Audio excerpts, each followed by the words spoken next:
بسم الله الرحمن الرحيم.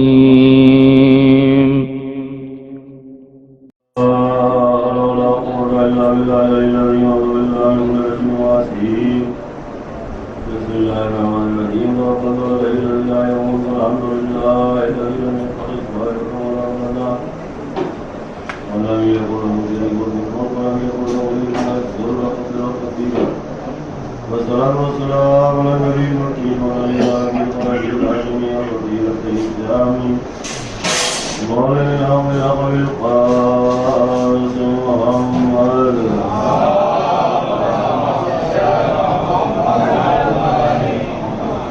وعلى آله الطيبين الطاهرين المعصومين المؤمنين المنتقمين المتجردين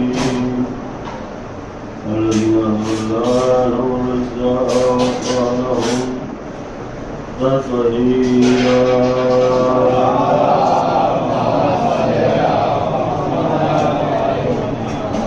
ولعنة الله إلى الله والبين الله إلى قيام يوم الدين. رب اشرح لي صدري ويسر لي أمري واحلل عقدة من لساني يفقهوا قولي.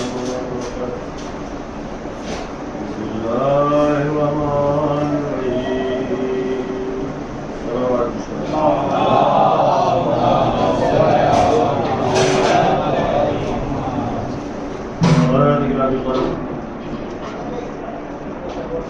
صلوات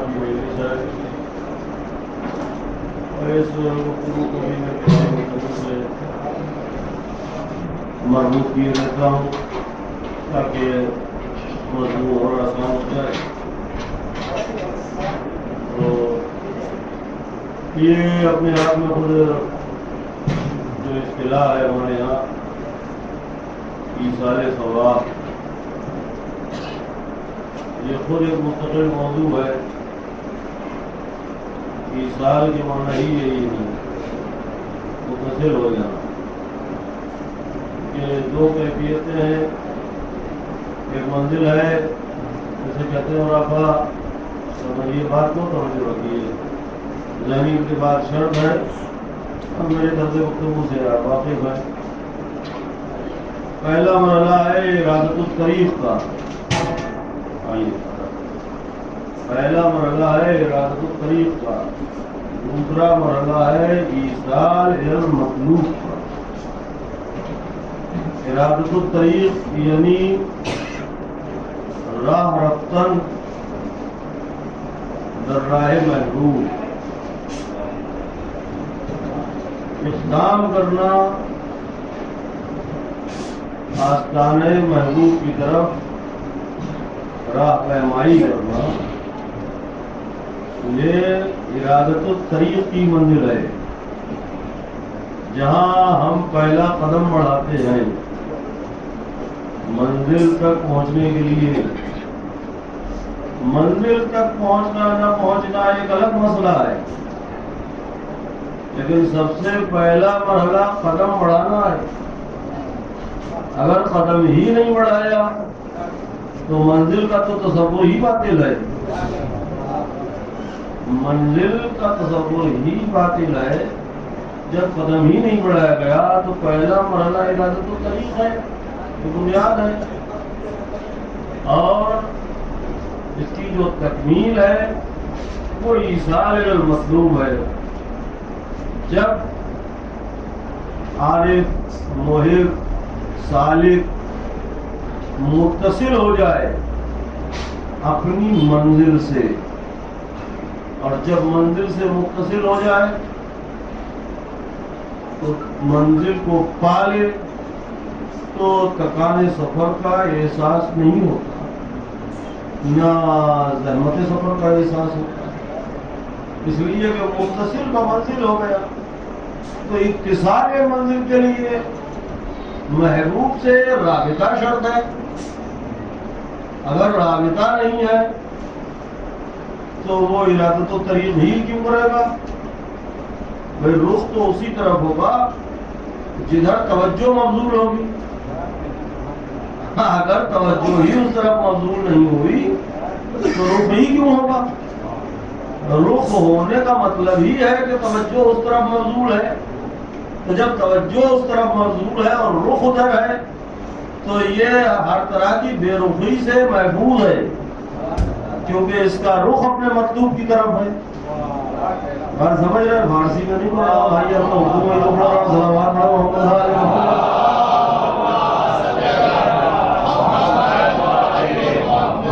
ایک بار اور صلوات پڑھو محمد۔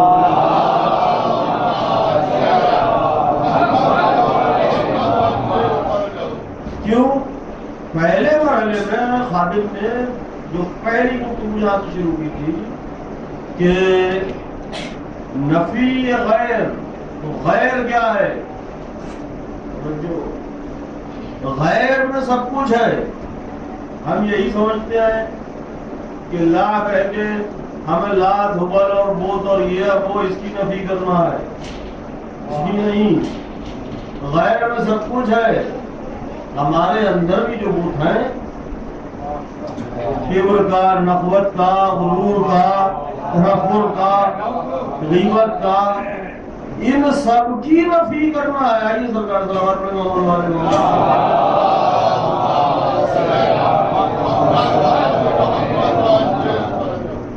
جب تک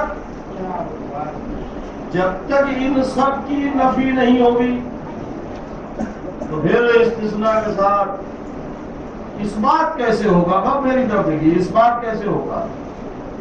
اس بات کے لیے لازم ہے کہ غیر کی نفی ہو۔ اب غیر کی ایک لمبی فہرست ہے، وہ سب کچھ غیر ہے جو بندگی کے راستے سے ہٹا تھا، وہ سب کچھ غیر ہے، وہ سب غیر ہے جو بندگی کے، اور وہ سارے معنی ہیں جو اثر کو روکتے ہیں۔ اس لیے تار ہے عبادت، ایک تار ہے، ایک رابطہ، ایک رشتہ ہے۔ اس فلسفے کو سمجھیے، یہ ایک جڑاؤ ہے، فارمیلٹی کا نام نہیں ہے، رسم کا نام نہیں ہے، انجذاب کی کیفیت ہے۔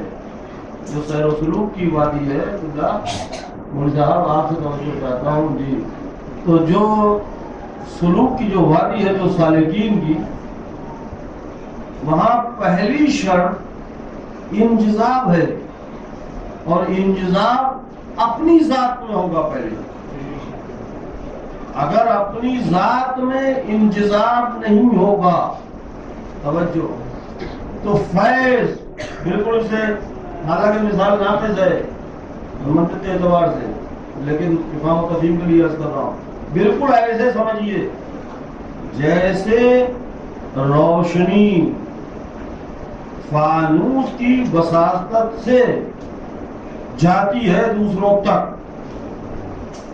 اسی طریقے سے انجذاب اگر اپنی ذات میں نہیں ہے تو تاثیر منتقل نہیں ہوگی۔ اور قانون فطرت، یہ آسان کر رہا ہوں، قانون فطرت یہ ہے کہ فاقد الشیء موتی الشیء نہیں ہوتا۔ اگر کسی کے یہاں فقدان ہے تو اس کے یہاں زیادت نہیں ہوگی، تو ایتا نہیں ہوگا۔ مثلا آپ مجھ سے کہیں کہ قبلہ 2 روپے ہمیں دے دیجیے، 100 روپے دے دیجیے، اب میری جیب میں 1 روپے کا سکہ ہے نہیں، تو میں خود ہوں کون؟ فاقد الشیء۔ آپ مجھ سے 100 روپے مانگے، میرے پاس 1 روپیہ بھی نہیں ہے، تو اصطلاح میں ہوا فاقد الشیء، میرے یہاں فقدان ہے ہی نہیں۔ جب میرے یہاں فقدان ہے تو فاقد الشیء موتی الشیء نہیں ہوتا، تو میں آپ کو 100 روپے دوں گا کہاں سے؟ میرے یہاں ہے ہی نہیں۔ تو عطا کے لیے ضروری ہے کہ فاقد نہ ہو، تو فیضان جاری جب ہی ہوگا جب اپنی ذات میں خود انجذاب ہوگا، اور اگر خود انجذاب نہیں ہے اور تاثیر محل ظہور میں ظاہر نہیں ہے، صحبت کا، قربت کا فیض یہی ہے۔ فلسفہ عبادت سمجھیے، کہتے تو ہم ہیں ہی کہ صبح کی 2 رکعت پڑھ رہا ہوں قربت نہ نکل رہا، لیکن فیض قربت پہلے مرحلے میں آج 5ویں گفتگو ہے، اس لیے یہ موضوع چھیڑا ہے کہ 4 بجے سے آگے سنتے ہیں، باقی ہم برداشت نہیں۔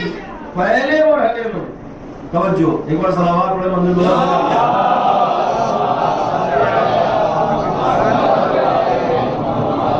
پہلے مرحلے میں بالکل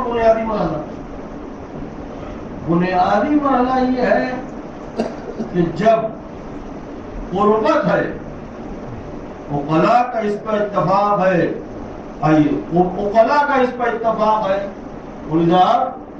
جب قربت ہے تو قربت کا لازمہ ہے فیضان قربت، اور فیضان قربت کا مطلب اس سے آگے کی منزل ہے ظہور اثر. اب اس کو بالکل یوں آسان کر دوں میں بچوں کے لیے کہ ایک لوہے کا ٹکڑا کوئلے کی بھٹی میں رکھ دیجیے، اس کی جنس کچھ اور ہے، اس کی ماہیت کچھ اور ہے، لیکن فیضان قربت یہ ہے کہ کچھ گھنٹوں میں، کچھ ساعتوں میں وہ ویسے ہی دہتا ہوا انگارہ دکھتا ہے کہ یہ تمیز ناظرین نہیں کر سکتے کہ انگارہ کون سا ہے، لوہا کون سا ہے. بات سمجھے؟ یہ کیا ہے؟ یہ فیضان قربت ہے. اب فیضان قربت سے آگے کی منزل ظہور اثر ہے. اس کو ذرا سا ٹچ کیجیے تو وہ لوہا ہے، اس کا کام جلانا نہیں ہے، لیکن فیضان قربت کے سبب ظہور اثر کی منزل وہی ہے جو آگ کی ہے. صلوات ہے محمد.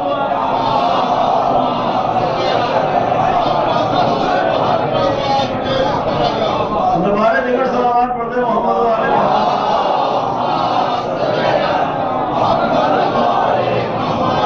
یہ میرا کام تو ہو گیا، علماء اکرام موجود ہیں، انہوں نے ایک بار آہستہ سے آ کہہ دیا، میرا کام ہو گیا. اب کام نہیں آپ کا کام ہے، صلوات پڑھے محمد والے.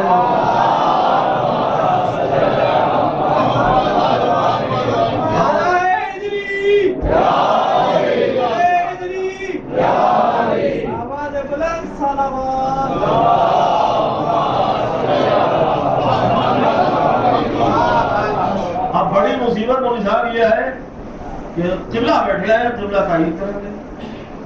یہ ایک عجیب تماشا ہے. کچھ بھی پھیکم بھاگ بولے قبلہ تعین کریں گے، اور یہ بھی شعور نہیں کہ تائید کا لفظ صرف کرنا ہے کہ تصدیق کا. محمد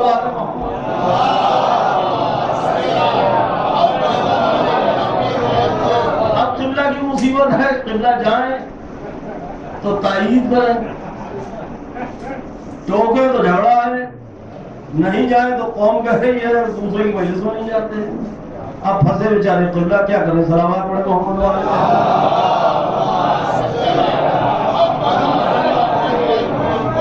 جی تو سرکار من تو فیضان قربت محل ظہور اثر تک لاتا ہے. آپ کہیے صبح کی 2 رکعت پڑھتا ہوں قربت اللہ، صبح کی 2 رکعت پڑھتا ہوں، کیوں پڑھے ڈاکٹر بتائیے؟ قربت اللہ. دوسری گفتگو تو قبولیت کی بحث تھی، ذہن میں ہے قربت اللہ، اسے دہرانے کا وقت نہیں. جب کہیں قربت اللہ تو اس کا مطلب اگر تقرب ہے، توجہ، اگر تقرب ہے تو جہاں سے سلسلہ ہے گفتگو کا، وہاں سے اس منبع سے فیضان جاری ضرور ہوگا. اور رفا نے اس بحث کو جب پھیلایا تو قربت وہ قربت نہیں ہے، ورنہ قرب اور بود 2 چیزیں ہیں. جہاں قربت کا لفظ صرف ہوگا تو پھر بود عقلی طور پر اوہام میں بود کا قرینہ بھی لازم آئے گا. میں آپ سے قریب ہوں تو اس کا مطلب دور نہیں ہوں. میں نے کہا میں اور قریب ہونا چاہتا ہوں، تو اب جو اور قریب ہونے کی منزل طے ہوئی تو اس نے بعد کو کم کیا، ڈسٹینس کو. یہ قربتیں مادی ہیں، جہاں دوری لازم ہے. تو پھر عرفا فرماتے ہیں کہ قربت مانوی مراد ہے. قربت اللہ، اللہ سے قریب، کیا مطلب؟ قرب، کیونکہ قرب کے لیے دو چیزیں ہیں، یا قرب زمانی یا قرب مکانی، یا باعتبار زمانہ قریب یا باعتبار مکان قریب. کہ ہم سب ایک جگہ پر بیٹھے ہیں، باعتبار مکان قریب ہیں. ہم سب ایک سال، ایک سن، ایک مہینے، ایک تاریخ میں ہیں، باعتبار زمانہ قریب ہیں. تو وہ نہ زمانے میں آتا ہے نہ جگہ میں آتا ہے.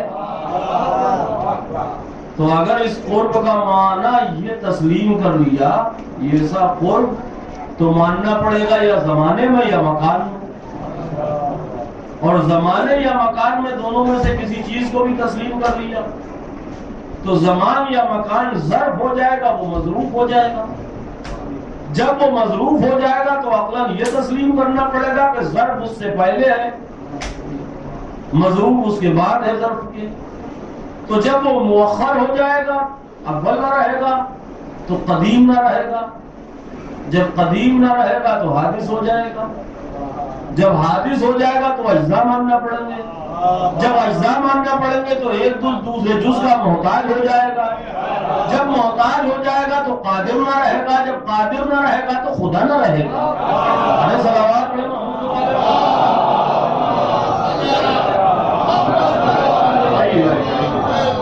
ایک بار اور صلوات پڑھتے محمد والے.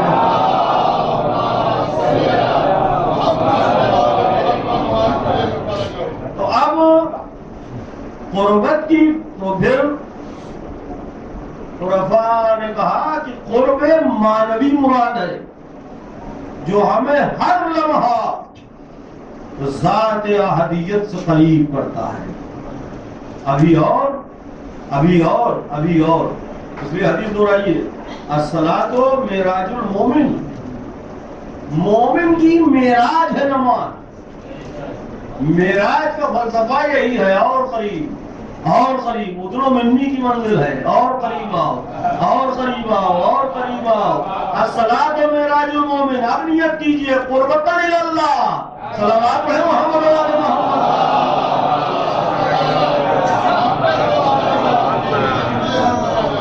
اب رسالت کیا ہے؟ باطن ولایت کو ظاہر میں لانا. توجہ، اس لیے کہ مول صاحب موجود ہے، ولایت مطلق لفظ ہے، جو رسالت کے لیے بھی ہے، الوہیت کے لیے بھی ہے، امامت کے لیے بھی ہے. اللہ ولی ہے، رسول ولی ہے، صاحبان ایمان کو ولی ہے ولایت. اب دہرانے کا وقت نہیں. تو ولایت، رسالت کیا ہے؟ باطن کو ظاہر میں لانا. یہی ابلاغ ہے. یا ایھا الرسول بلغ. اب پڑھیے، اے علی تم سارے انبیاء کے ساتھ خفیہ طور پر آئے اور میرے ساتھ ظاہری طور پر آئے. اے علی تم نے سارے انبیاء کی مدد کی ہے خفیہ طور پر، سرن، اور میرے ساتھ وہ جہرن. حدیث ہے. تو وہ سرن کیا ہے؟ وہ باطن ولایت ہے. اب باطن ولایت کو محل ظہور پر لانا، یہی کار رسالت ہے. کما کہا فما بلغت رسالہ. تو باطن ولایت کو محل ظہور میں کہا من کنت مولا ہوں.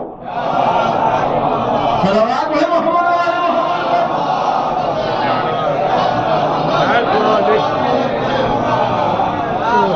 باطن کو محل ظہور عطا کرنا. اب فلسفہ نماز سمجھیے، صلو کما رأیتمونی اصلی معراج کی منزل ہے. ویسے پڑھو کما رأیتمونی، جیسے مجھے پڑھتے دیکھتے ہو.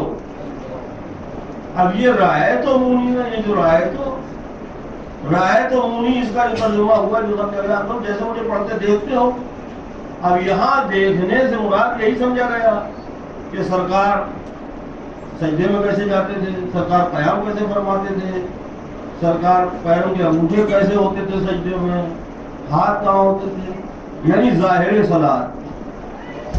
رسالت ہے ہی یہ کہ جو باطن کو بھی ظاہر میں لے آئے۔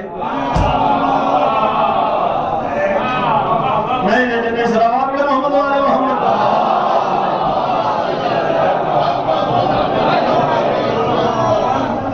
رسالت ہے ہی یہ جو ظاہر کو بھی باطن میں لے آئے۔ سلو کما رأیتمونی اصلی، عمومی معنی یہی سمجھے گئے کہ سجدہ کیسے فرماتے تھے، قیام کیسے فرماتے تھے۔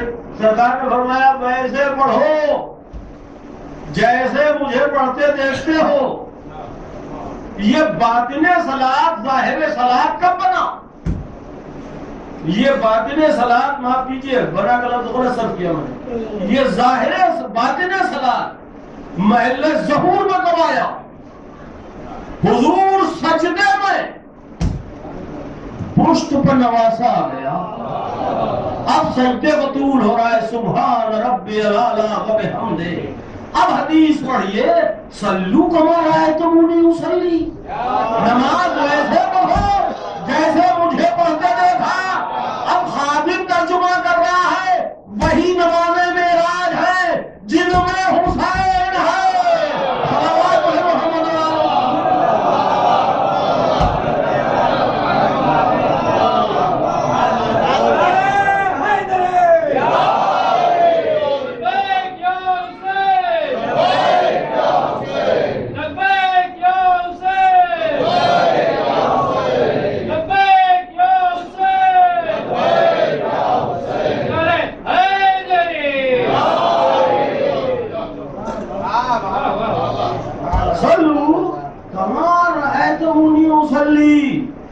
ہمارے یہاں امامیہ میں مصلی پر خاک شفا توجہ ہے۔ صلو کما رأیتمونی اصلی، حضور سجدے میں ہے پشت پر حسین، اور سجدے سے مخصوص سجدہ طول دیا جا رہا ہے۔ سبحان ربی الاعلی و بحمدہ، سبحان ربی الاعلی و بحمدہ، سبحان ربی الاعلی و بحمدہ۔ تو اب باطن صلاۃ کا مفہوم سمجھ میں آیا کہ جو اہل بیت کے ساتھ ہے وہ نماز ہے۔ توجہ، اب پھر سے نیت ہو رہی ہے قربتاً اللہ۔ قربتاً اللہ کی کیفیت یہی ہے کہ اور قریب اور قریب اور قریب، معنوی طور پر جو قریب کرے۔ اب جب معنوی قربت بڑھے گی تو انجذاب واقع ہوگا، جب انجذاب واقع ہوگا تو تاثیر محل ظہور میں ظاہر ہوگی، جب تاثیر محل ظہور میں ظاہر ہوگی تو نماز کی لذت کچھ اور ہوگی۔ اس لیے کہ اب تو معبود کے مابین رابطے کا نام ہے، اور رابطے کا مطلب یہی ہے کہ رغبت ہو، رغبت۔ توجہ، ایک فارمیلٹی ہے خدا نہ خواستہ یہ کرنا ہی ہے، ابا کرتے تھے تو کرنا ہے، دادا تو رغبت کہاں ہے؟ اسی لیے نفس کی کیفیتیں ہیں، مولا کائنات نے یہ فلسفی دی ہے۔ ایک کیفیت اقبال کی ہے، ایک کیفیت اقبال کی ہے۔ ملتا ہے روایتوں میں، حضور فرماتے ہیں علیہ السلام کہ جب اقبال کی کیفیت ہو تو دوڑو مستحبات کی طرف، دل کر رہا ہے نماز شب پڑھنے کو، جی چاہ رہا ہے دعائے کمال پڑھنے کو، طبیعت کہہ رہی ہے حدیث قصہ پڑھنے کو، دوڑو۔ کیوں دوڑو؟ کہیں ایسا نہ ہو کہ توفیق شامل حال ہے شیطان بربلا نہ دے۔ جلدی کرو، جلدی کرو، دل کر رہا ہے دعائے کمال پڑھنے کو، جلدی کرو، دوڑو۔ یہ اقبال کی منزل ہے، تمہیں ادھر سے توفیق مل رہی ہے، کہیں ایسا نہ ہو کوئی اسے چھین لے جائے، جلدی کرو۔ اور جب ادبار ہو، جب طبیعت نڈھال ہو، سستی ہو، کاہلی ہو، طبیعت مائل نہ ہو، تو روایات میں ملتا ہے واجبات پر اکتفا کرو، جو فریضہ واجب ہے اس کو ادا کرو خضوع و خشوع کے ساتھ، اب یہ شعور بھی ہونا چاہیے. بیٹھے ہوئے ہیں, آئیے صاحب آئیے آئیے آئیے, آپ بھی آئیے آپ بھی آئیے. کہ کیا ہے؟ اب فضائل سنا رہے ہیں نماز شب کے, اس کے اس کے اس کے. اب پتہ نہیں تھکا آ رہا ہے کس ٹینشن میں, کس قائم میں مبتلا ہے, کون سی فکر میں. اب اسے بتایا جا رہا ہے نماز شب کی یہ فضیلت ہے اور یہ فضیلت. اللہ یہ ذکر کی سبکی ہے, سامع راغب ہی نہیں ہے.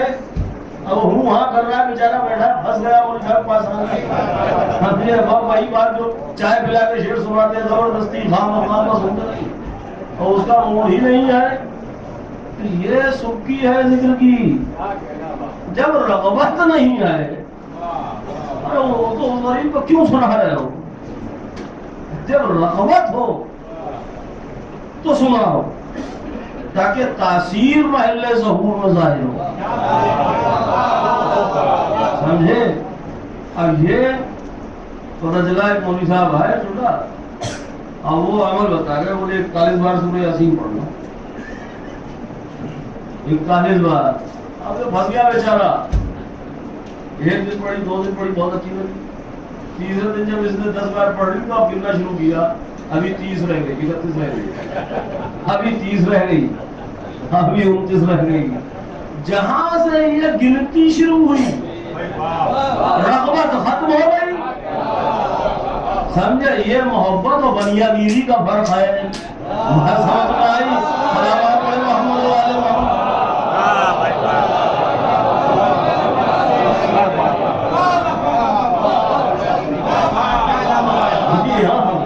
یہ بتا رہے ہو, پھنسا گیا تھا. اچھا بھائی کیوں بتا رہے ہو؟ 41 بار کیوں بتا رہے ہو جی؟ کیوں؟ یہ پرابلم ہے. ہر آدمی دوا بتاتا ہے, ہر آدمی شریعت کا مسئلہ بتاتا ہے. ہر آدمی سے چاہیے وہ ٹیبلٹ بتا دے گا, سر میں ڈر. تو بتا کیوں رہا ہے کون ہے تجھے؟ کوئی مسئلہ بتا دیں گے. اب یہ بیٹھے 30 سال پڑھا ہے انہوں نے, 18 سال کا نازمیہ کا سلیبس, اس کے بعد ہجاب کے یہ بیکار. میرے خیال میں ایسا ہے, وہ بتا رہا ہے عوام کا. تو مسئلہ کیوں بتا رہا ہے بھائی؟ جس نے فقہ پڑھی ہے اسے مسئلہ بتانے دو, جس نے طب پڑھی ہے اسے دوا بتانے دو. پرابلم دیکھیے, پرابلم کریٹ یہیں سے ہے. جو جس کا کام ہے وہ اسی کو کرنے دیجیے, کچھ نہیں ہوگا. صلوات پڑھیں محمد والے.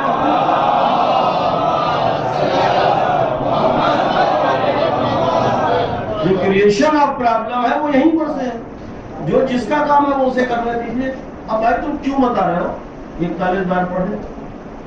شرعی فریضہ یہ ہے کہ اگر آپ دعا بتا رہے ہیں تو وہ دعا بتائیے, وہ بتائیے جو معصوم علیہ السلام نے تعلیم دی. آپ بتائیے قال صادق علیہ السلام, قال باقر علیہ السلام, بتائیے معصوم نے فرمایا ہے. کتاب دعا بھری پڑی ہے, اصول کافی کی, بہار کی, بات دنیا بھر سب کچھ خزانہ چھوڑ گئے ہونا. پوری صحیفہ سجادیہ ہے, صحیفہ علویہ ہے, امام حسین علیہ السلام کی دعائیں ہیں. کیا نہیں ہے؟ یہ ناخون مولوی صاحب اس کی کوئی حیثیت ہے, کوئی اوقات ہے اس ناخون کی؟ اس کے بارے میں بھی بتایا ہے کہ کب کاٹنا ہے اور کیسے کاٹنا ہے.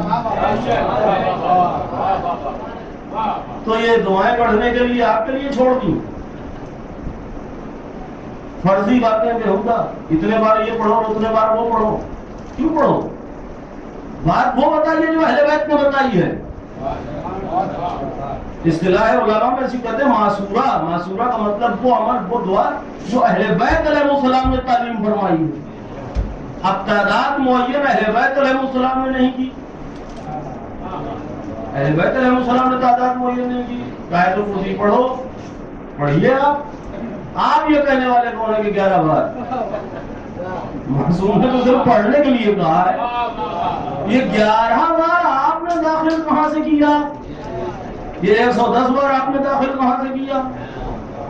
سمجھ رہے؟ تو پرابلم جو کریٹ ہے وہ یہاں سے ہے کہ جس کا جو کام ہے وہ اسی کو کرنے دیا جائے. جو علماء کے کرنے کے کام ہے وہ علماء کریں, جو شعراء کے کرنے کے کام ہے وہ شعراء کریں. تاسیس عقیدہ,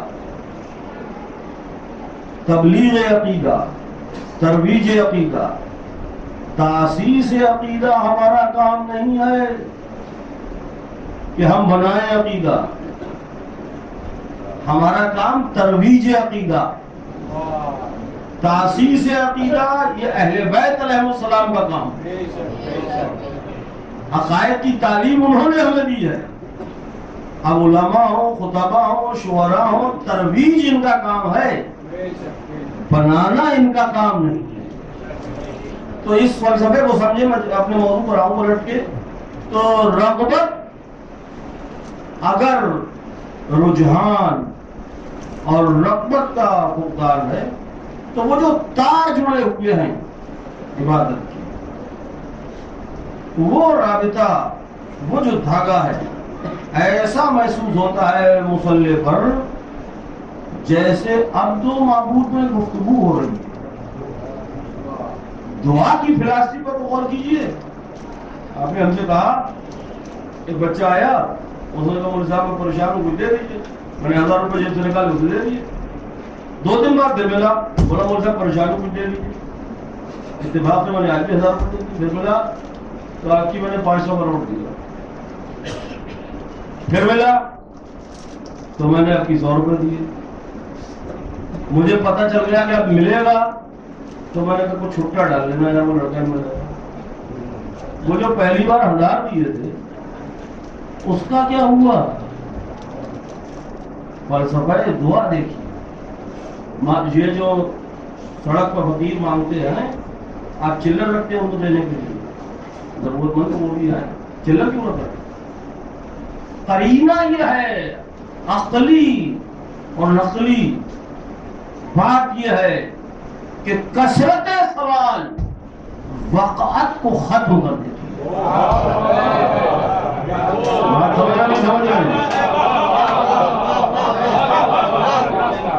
میں الحمدللہ یہاں 24-25 سال مجھے ہونے جا رہے ہیں مجھے پڑھتے ہوئے، اگر میں کسی سے بھی کہوں کہ مجھے ضرورت ہے 25,000 روپے چاہیے تو ابھی مل جائے،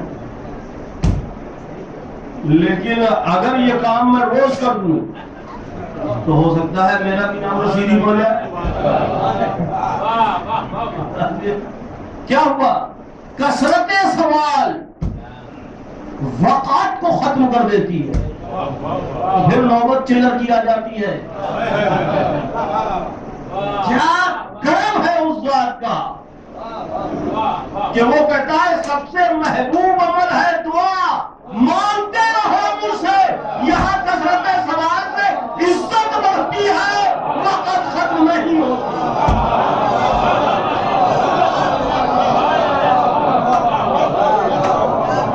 صلوات پڑھو محمد والے محمد۔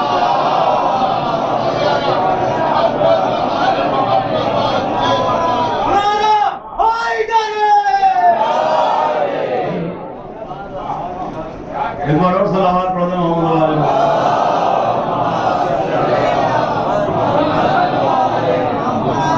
آ جائیے ایک بار اور پڑھ لیجیے، دیکھیے جب تک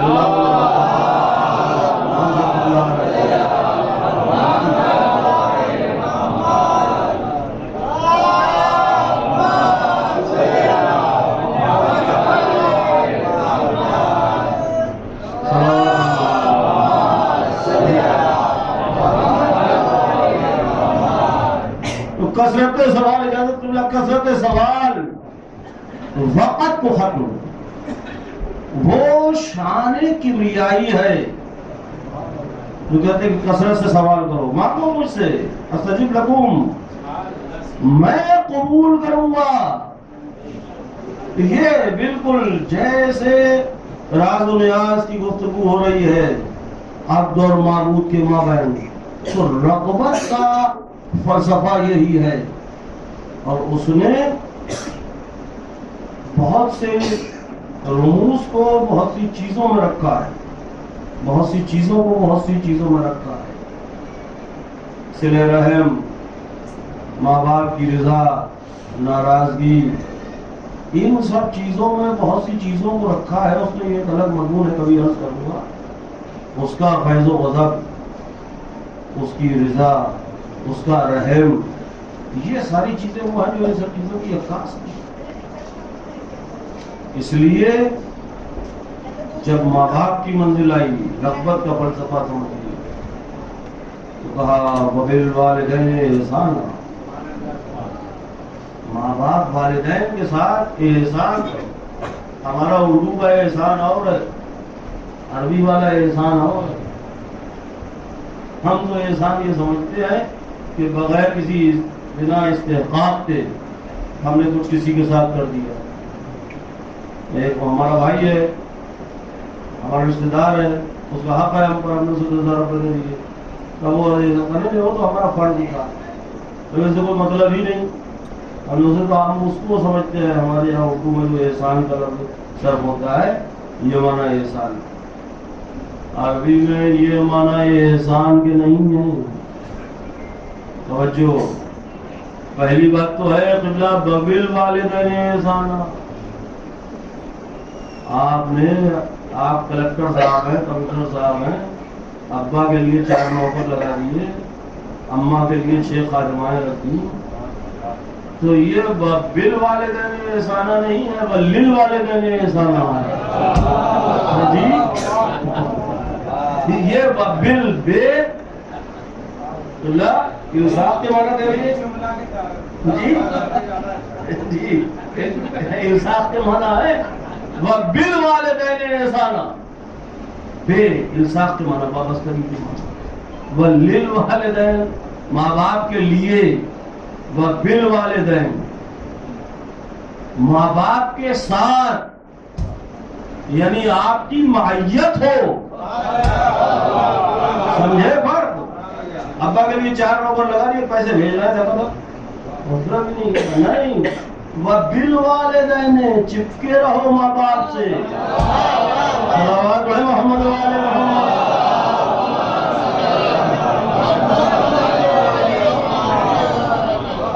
اور پھر اردو والا احسان اور ہے، عربی والا احسان اور ہے۔ دیکھیں اگر آپ میرے ساتھ دیتے، ایک بڑی پیاری بات یاد آ رہی ہے، عرض کرتا ہوں، ایک عالم ربانی میں لکھی، پہلے اسے مکمل کر۔ احسان یعنی وہ کیفیت، اس کو ایسے سمجھیں، جہاں رغبت کا خاتمہ نہ ہو۔ یہ کیفیت ہے، لکھا ہے جہاں رغبت کا خاتمہ نہ ہو۔ مثلا بالکل ایسے ہی سمجھ لیجیے، جیسے ٹھوکر لگی، ہم نے ایک بار اٹھایا، چھڑی نہیں پکڑائی وہاں پر، اور دوبارہ پھر ٹھوکر لگی، دوبارہ پھر ٹھوکر لگی، ایک بار کا ذرا پانی لیا وضو کے لیے، ہم جب لوٹے میں پانی لے کے آ گئے، کہا یہ لے آؤ، 10ویں بار ہم کیا کریں، کرنا ہی پڑتا ہے، سمجھے؟ رغبت ختم ہو گئی، نہیں سمجھ رہے؟ رغبت ختم ہو گئی۔ اب یہاں احسان کا مطلب کیا ہے؟ وبالوالدین احسانا، ایسے چپکے رہو ماں باپ کے ساتھ کہ جتنی بار خدمت کرو، ہر بار ایک نیا جذبہ ہو، مردنی نہ ہو۔ صلوات محمد وعلی محمد۔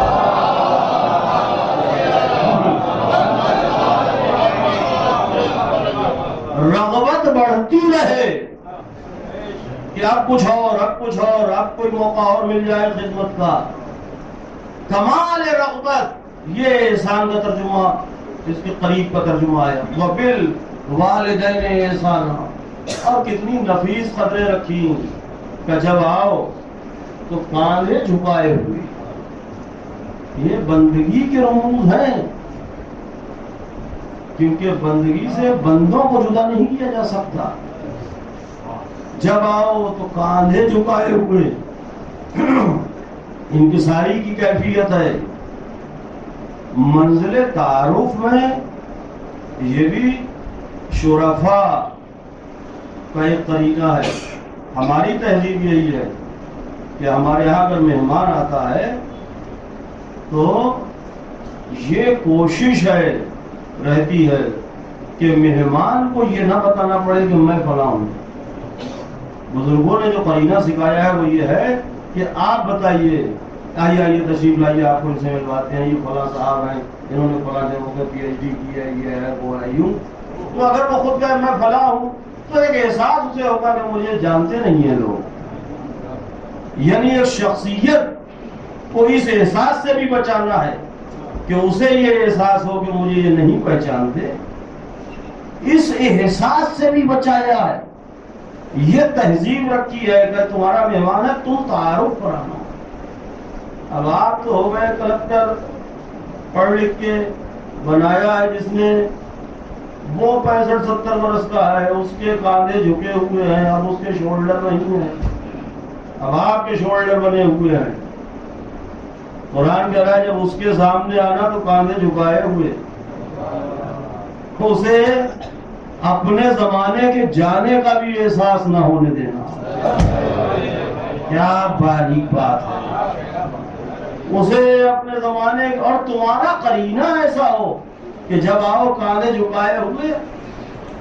تو یہ شرفاء کا طریقہ ہے کہ کوئی یتیم تعارف نہ ہو, کہ اسے بتانا پڑے میں فلاں ہوں. جب تمہاری برابر کا آفیسر آئے تو وہ تمہارے انداز سے سمجھ لے کہ یہ ابا ہے. ابا کو یہ احساس نہ ہو کہ لڑکے کو سب جانتے ہیں, مجھے کوئی نہیں جانتا. ارے صلوات علی محمد.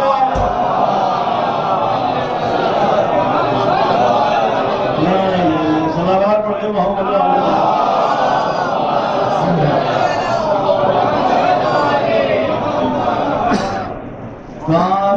اب احسان, بس ختم کر رہا ہوں بات کو. وہ ایک بات یاد آئی, وہ سن لیجیے, عالم ربانی نے لکھی, وَبِالْوَالِدَيْنِ إِحْسَانًا, یعنی کمال رغبت ہر لمحہ اپنی معراج کو پہنچتا رہے, اور کمی رغبت نہ ہونے پائے. ہر لمحہ پہلے سے بہتر, پہلے سے بہتر, خضوع و خشوع بڑھتا جائے, کہیں پر اینڈ نہ ہو رغبت. اب اس ذیل میں لکھتے ہیں کہ امامین شریفین حسنین کریمین علیہ السلام,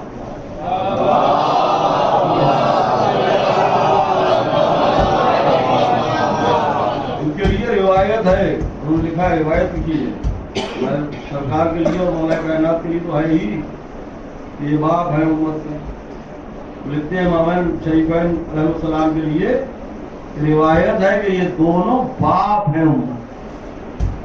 اور ویسے بھی تو اس کا کوئی بحث ہی نہیں, کیونکہ امام امت کا باپ ہوتا ہے, مانوی امت کے باپ. اب وبالوالدین احسانہ کے ذیل میں وہ لکھتے ہیں کہ امام حسین علیہ السلام کا ذکر, آپ کی مجلس با اتفاق مفہوم عرض کر رہا ہوں, آپ کی مجلس, آپ کا تذکرہ, وہ جو احسان کے معنی ہے عربی والے احسان کے, کہ ہر لمحہ ذوق میں اضافہ ہوتا رہے. وبالوالدین احسانا, تو اب روایت کہتی ہے کہ حسنین شریفین علیہ السلام باپ ہیں, توجہ, امام امت کا باپ ہے.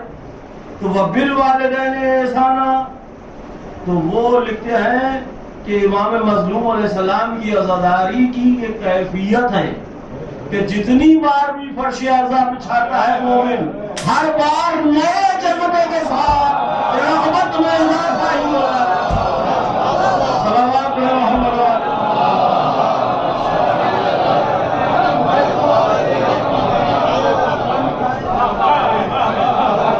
ایک بار اور صلوات پڑھتے ہیں محمد.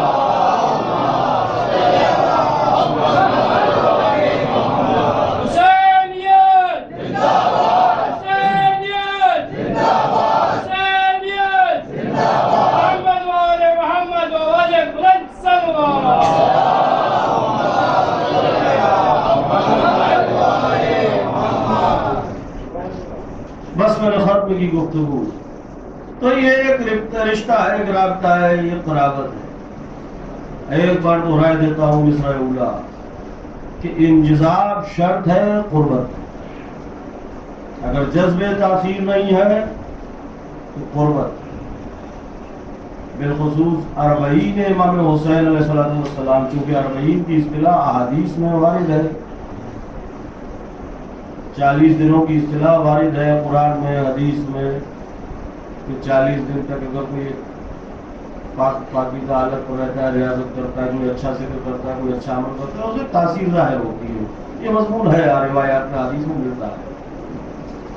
تو یہ جو اصطلاح امام حسین علیہ السلام سے وابستہ ہے, اربعین حسینی, چہلم امام حسین علیہ السلام کا گویا 40 دن ہم اپنے آپ کو وابستہ کر رہے ہیں امام حسین علیہ السلام سے. یہ 40 دن تک امام حسین علیہ السلام کے لیے ہم وقت امام علیہ السلام کا ذکر کرنا ہے جو اربعین کی اصطلاح ہے.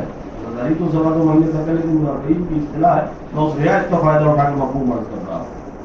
تو اگر اس 40 دنوں میں جب کسی ذکر سے کسی ریاضت سے ہم فیضاب ہو سکتے ہیں جذب تاثیر کی منزل میں، تو اگر ہم 40 دن کمال رغبت سے امام حسین علیہ السلام سے وابستہ رہیں اور کچھ چینج کرنے کی کوشش کریں کہ 40 دن تک ہمیں یہ کرنا ہے. کیوں کرنا ہے؟ کہ امام حسین علیہ السلام خوش ہوں. کوئی بھی ایک چیز اپنے لیے طے کر سکتے ہو. روز ایک مجلس پڑھنا ہے. ہم نے اپنے اساتذہ سے سنا ہے کہ مجلس امام حسین علیہ السلام میں آؤ، کیونکہ عبادت ہے، محبوب ترین عمل ہے، اور یہ وہ عمل ہے جس کی تمنا معصومین علیہ السلام نے کی ہے. اتنی مقدس جگہ ہے، باوضو باطہارت آؤ. اور جو نہیں ہے اس دنیا میں تمہارے بزرگ، تو ان کی نیابت کی بھی نیت کر لو.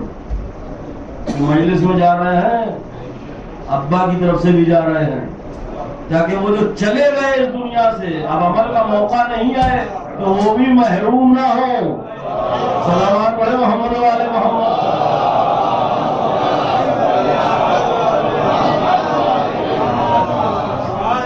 تو یہ رابطہ ہے. امام علیہ السلام نے آخری بات گفتگو خط امام علیہ السلام نے جو آخری آواز آئی تھی، میرے شیعوں کو میرا سلام کہنا. میں نے مقتل کو بنانا، حالانکہ یہ جملے مسائل میں ہی پڑھے جاتے ہیں، لیکن ایک لطیف بات ہے، میں بس ختم کر رہا ہوں. یہ آخری بات سن لیجیے مقتے کا شعر سمجھ کے. امام نے شیعہ کا لفظ مقتل میں موجود ہے، آل ابی سفیان کی ترکیب کے ساتھ بھی استعمال کیا ہے. اے آل ابو سفیان کے شیعوں، یہ جملہ بھی مولانا نے استعمال کیا ہے. اور یہ بھی مولانا نے استعمال کیا ہے، شیعتی میرے شیعوں، میرے شیعوں کو میرا سلام کر دینا. شیعتی مائن شریف تم ہے میرے شیعوں، جب پانی پینا تم ہوتے تو دیکھتے لہکا تم بھی یوم عاشورا. یہ قرینہ، ایک پیٹرن یہ ہے اور ایک پیٹرن یہ ہے. کوئی بھی جھوٹی تاریخ اختلاط نہ کر سکے حق و باطل، اس لیے خط فاصل بھیجا ہے امام حسین علیہ السلام. یہ جو نئے نئے محققات پیدا ہو رہے ہیں، امام علیہ السلام نے خط فاصل بھیج دیا ہے. امام نے فرمایا میرے شیعوں کو میرا سلام کہنا. سلام بھیجا ہی سے جاتا ہے جو وہاں نہ ہو. حسین علیہ السلام جانتے ہیں یہ جھوٹے مورخ بکے ہوئے یہ قصہ کہانی گڑیں گے کہ شیعوں نے بلایا تھا. امام فرما رہے ہیں میرے شیعوں کو میرا سلام کہنا، یعنی جو میرے شیعہ تھے وہ میرے ساتھ قتل ہو گئے. اب شیعہ یہاں نہیں ہے تبھی تو میں سلام بھجوا رہا ہوں. شیعہ نہیں ہے اس لیے تو سلام بھجوا رہا ہوں. اب یہاں جو شیعہ ہے وہ کون سے ہیں؟ تو ایڈریس کیا ہے امام نے، اور وہ وقت لکھا ہے مقتل نے جب امام حسین علیہ السلام گھوڑے سے زمین پا چکے ہیں. اور اس وقت آپ بالکل سکوت کے عالم میں اشیاء کے قریب آنے کی ہمت نہیں ہو رہی ہے. آغاز بندی کے مطابق 3 گھنٹے یہ وقت رہا ہے، میری ہمت نہیں پڑی. بھاگ کا اپنا جو ایک روگ ہوتا ہے، انہوں نے بڑے پھیلا ملتا ہے. تو کہا آپ پتہ کیسے چلے کہ یہ زندہ ہے یا نہیں؟ تو کچھ اشیاء نے کہا، ان کے نام بھی لکھے ہیں مقتلوں میں، کہ ایسا کرو کہ خیام کی طرف حملہ کرو. اگر یہ زندہ ہوں گے تو ضرور اٹھیں گے جب خیام کی طرف حملہ ہوگا. ان کی غلط دوبارہ نہیں کرتے. جب خیام کی طرف حملہ کیا تو امام علیہ السلام نے اپنی طاقت کو سمیٹا، اور یہ لکھا ہے مقتل میں کہ کوہنی کے بل امام ایسے بلند ہوئے اور آپ نے اس کو خطاب کر کے لشکر کو کہا، اے آل ابو سفیان کے شیعوں، اگر تمہارا کوئی دین نہیں ہے تو غیرت و حمیت عرب جو تمہاری دنیا ہے کم از کم اسی کو نبھاؤ. جب میں موجود ہوں تو خیام پہ رخ کیوں کر رہے ہو؟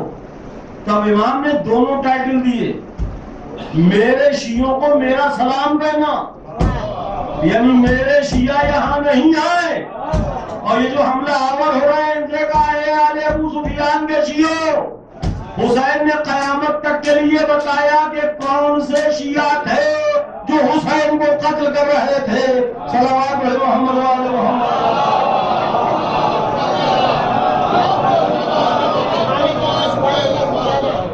امام کا خطاب ہے اپنے شیعوں سے.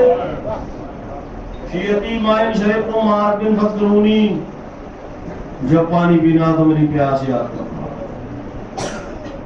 اور جب تمہارے یہاں کچھ ہو تو مجھ پر رتبہ کرنا، ارجا کرنا. لیتاکم فی یوم عاشورا جمیعا، کاش تم ہوتے روز عاشورا تو مجھے دیکھتے. کیا دیکھتے؟ میں پڑھ رہا تھا ابھی کچھ ہی دن پہلے کی بات ہے، کتاب کھلی تھی سامنے پڑھ رہا تھا. میں نے لکھا امام علیہ السلام کے بارے میں مقضی الحاجہ، حاجت کو فوراً قضا کرنے والے. تو واقعہ پڑھا میں نے روایت میں کہ ایک شخص امام علیہ السلام کی خدمت میں آیا اور اس نے کچھ لکھ کے تحریر امام کو حاجت پیش.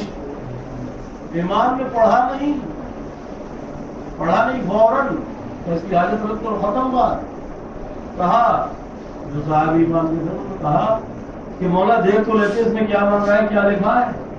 آپ نے بغیر دیکھا فوراً امام نے فرمایا جتنی دیر میں اس کی تحریر پڑھتا اتنی دیر یہ ایک غرض مند ایک حاجت مند کھڑا رہتا.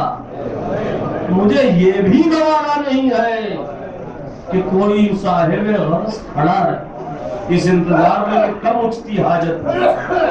مفضی الحاجہ امام کا لقب.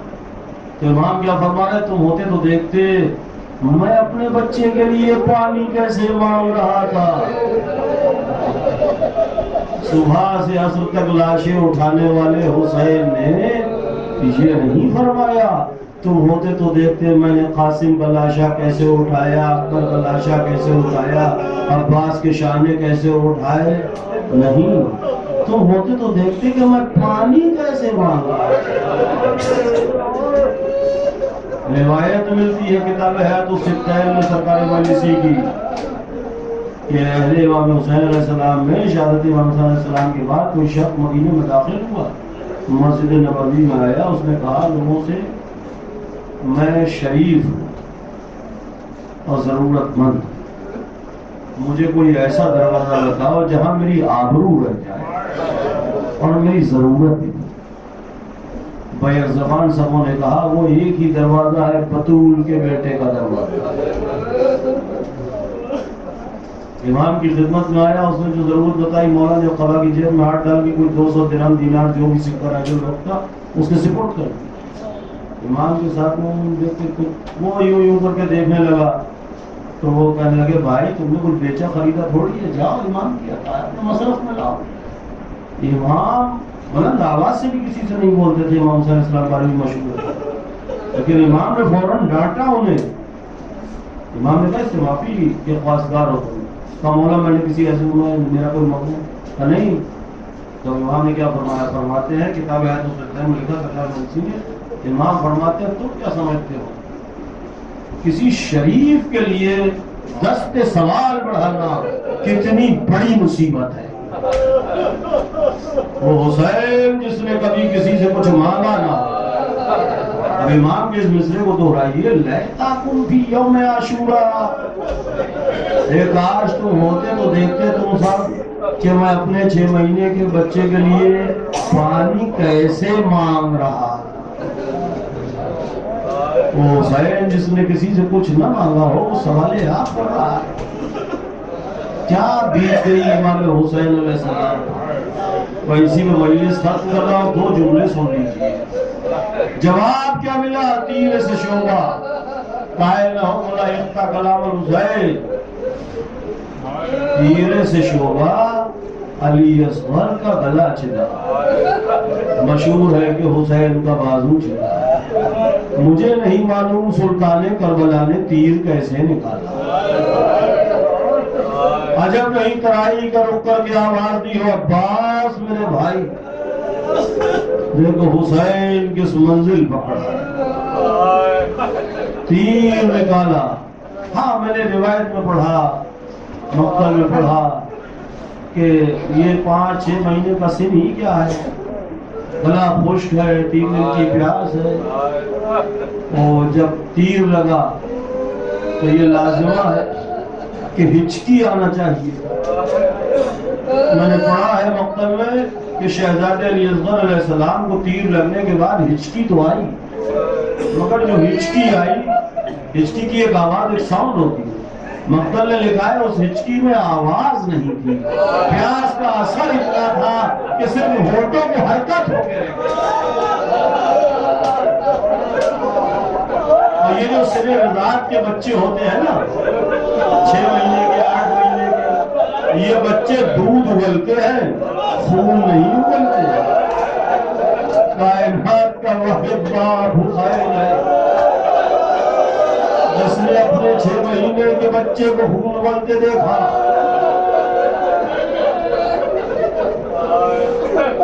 اور ایک جملہ نبی رباب صلوات اللہ علیہ کے لیے، وہ مائیں جن کے چھوٹے بچے ہوتے ہیں ہمیشہ کروٹ سے لیٹتی ہے، بچے کو پہلو میں لیتی، بعد عاشورہ بی بی رباب کبھی کروٹ سے نہ لیٹتی۔ علی اصغر تیر سے شعبہ، حسین علیہ السلام خیمے کی طرف واپس ہوئے، ابا کے دامن سے ڈھکے ہیں علی اصغر علیہ السلام۔ 4 برس کی سکینہ دوڑی ہوئی آئی، کیا بھیا کو پانی پلا لائے؟ جواب کیا دے سلطان کربلا؟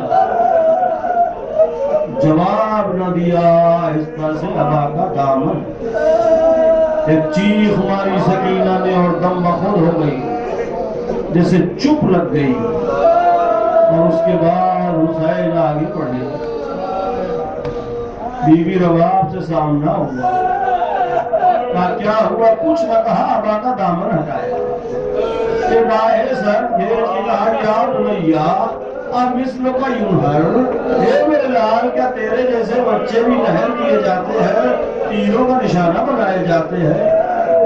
اور پھر پشت خیمہ پر حسین آئے، ذوالفقار سے ننھی سی قبر کھولی، کیا کون سا دل و جگر تھا جناب حسین علیہ السلام؟ کربلا کی ریگے گرم علی اصغر کے ننھے سے جسم پر ڈالی مٹھیوں سے، اور پھر بڑی نفسیاتی بیعت ہے سرکار انیس کی کہ ننھی سی قبر کو کے اثر شبیر اٹھ کھڑے ہوئے دامن کو جھاڑ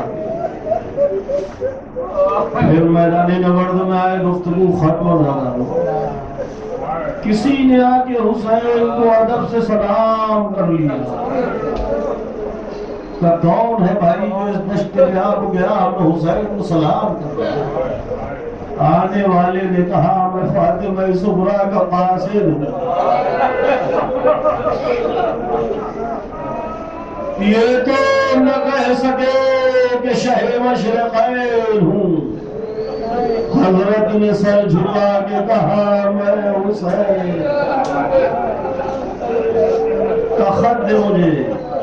خط پڑھنے لگے، بابا ایک عرصہ ہوا بابا، خواب آئے پریشان نظر آتے ہیں بابا، کبھی دیکھتی ہوں میرا کنبہ کسی ویرانے میں ہے بابا، کبھی بھیا اصغر کا جھولا خالی نظر آتا ہے بابا، کبھی دادی زہرا سرورائندہ نظر آتی ہے بابا۔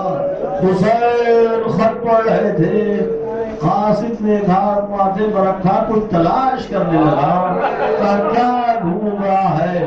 سیدانی نے ایک زبانی پیغام بھی دیا تھا، میرا چھوٹا بھیا خیام گرد گرد گھٹنیوں چلتا ہوا نظر آ جائے، میری طرف سے پیار کر لینا۔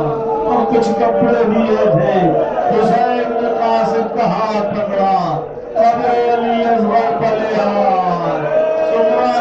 ہوئے کپڑے یہاں رکھ دے اور یہاں سے چلا جا، اتنی دور چلا جا کہ میرے اس طرح سے کیا ہوا